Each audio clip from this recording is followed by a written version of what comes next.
Good morning সবাইকে, welcome back to তানসাস life. বেরিয়ে পড়েছি সকাল সকাল, আজকে রবিবার। যাচ্ছি আমরা জবাল আলী মন্দিরে। আমাদের বাড়ি থেকে জবাল আলী মন্দির আমি এর আগেও গেছি, তোমাদের সাথেও শেয়ার করেছি। আজকে আমরা 4 জনে মিলেই যাচ্ছি। রবিবার দিনটা মোটামুটি সবারই ছুটি থাকে। আর একবার কাছাকাছি আমাদের বর্ধমান মন্দিরটা আছে, কিন্তু জবাল আলী মন্দিরটা একটু অন্যরকমই ভালো লাগে, আবুধাবি মন্দিরের থেকেও ভালো লাগে। এবার আবুধাবি মন্দিরে কিছু বিশেষ বিশেষ ঠাকুর আছে, সেটার জন্য ওইগুলো জবাল আলীতে নেই। সেই কারণেই আবুধাবি মন্দিরে যাওয়া, বা আবুধাবি সাইডে গেলে আবুধাবি মন্দিরটা একবার করে ভিজিট করে আসার চিন্তা ভাবনা থাকে। বাট জবাল আলী মন্দিরের কোনো তুলনা হবে না, সেটা খুবই সুন্দর। মানে যতক্ষণ তুমি বসে থাকতে পারো, কেউ তোমাকে বেরিয়ে যেতে বলবে না। তুমি আরামসে বসো, বসে প্রে করো, মানে ভক্তি ভরে পুজো করো, পুজোটা দেখো, সবার সাথে গিয়ে একটু টাইম কাটাও। ভালো লাগে জিনিসটা, সেই বেলুর মঠের মতো একটা ফিলিং থাকে যে হ্যাঁ চুপচাপ গিয়ে বসে থাক। এই সামনেই চার্চ আছে অনেকগুলো, চার্চগুলো ক্রস করলেই পরেই মন্দিরটা দেখতেই পাওয়া যায়, একদম লেফট সাইডে। তো আমাদের ঘর থেকে মোটামুটি 40 মিনিট লাগে গাড়িতে। এই যে দেখতে পাচ্ছ ঝন্ডা, মানে পতাকা উঠছে, ওটা হচ্ছে মন্দিরের ওপরটা। পাশেই গুরুদ্বারা, এ পাশেই চার্চ, আর ভেতরে মন্দির। এবারে পার্কিং করাটা হচ্ছে সবথেকে বড় ব্যাপার, কারণ বেসমেন্টে পার্কিং সবসময় পাওয়া যায় না। যাক আজকে পাওয়া গেছে। দুপুরবেলা হোক সন্ধ্যেবেলা হোক পার্কিং ভর্তি থাকে, তাও খানিকক্ষণ লাইন দিয়ে দাঁড়ালে পেয়ে যাওয়া যায়। ভেতরে অনেক বড় পার্কিং, কিন্তু প্রচুর লোক আসে যেহেতু পার্কিংটা পাওয়া যায় না।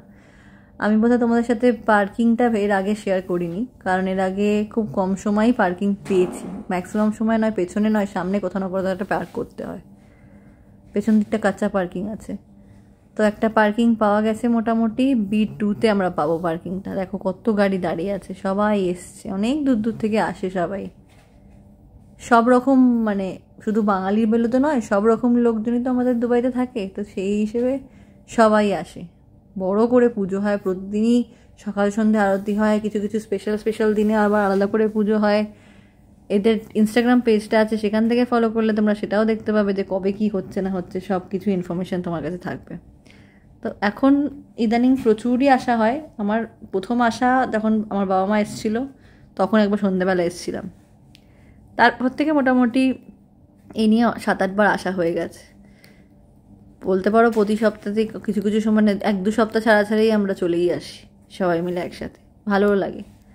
ফাইনালি পার্কিংটা পেয়ে পার্কিং গাড়ি থেকে নেবে, এখানে একটা জুতো খোলার জায়গা আছে, B2-তে নেবেছি। এই দেখো আমাদের মহারানী, সব এতে এক্সাইটমেন্ট।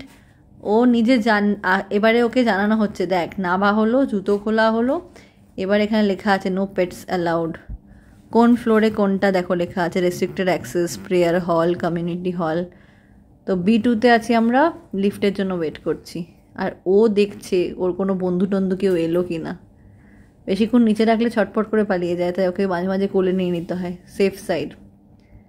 তো এবারে লিফটটা আসা পর্যন্ত ওয়েট হচ্ছে। ও বুঝতে পারলো যে লিফটটা এলো, লিফট থেকে বেরিয়ে গেল লোকজন। লিফটটা অনেকটাই বড়, তা পার্কিংয়ের সাইড থেকে ডিরেক্ট লিফট পাওয়া যায়। তো সবাই মন্দিরে এসেছি বলে একটু ট্রেডিশনাল হয়ে এসেছিলাম, আমি বৌদি আর আমাদের কুচুপড়িকেও খুব সুন্দর লাগছে। দেখো যাই পরে তাকেই অত মিষ্টি লাগে। পিসিমশাইয়ের সাথে খুব ভালো বন্ডিং, পিসিমশাইয়ের সাথে সবসময় চিপকে থাকে। কোন ছুটি থেকে শুরু করে ঝগড়া হোক, মন কষাকষি হোক, মারামারি হোক, খেলাধুলো হোক, সবই পিসিমশাইয়ের সাথে। প্রচুর লোক এসছে। এবার আমরা বেরিয়ে পড়বো লিফটটা থেকে। ওই একতলায় অনেকে বেরিয়ে গেল, আর আমরা এখন তার ওপরের ফ্লোরটাতে যাব। আমি, কুচুপড়ি, বৌদি আর তন্ময়। দেখা হবে নেক্সট ভিডিওতে, বাই।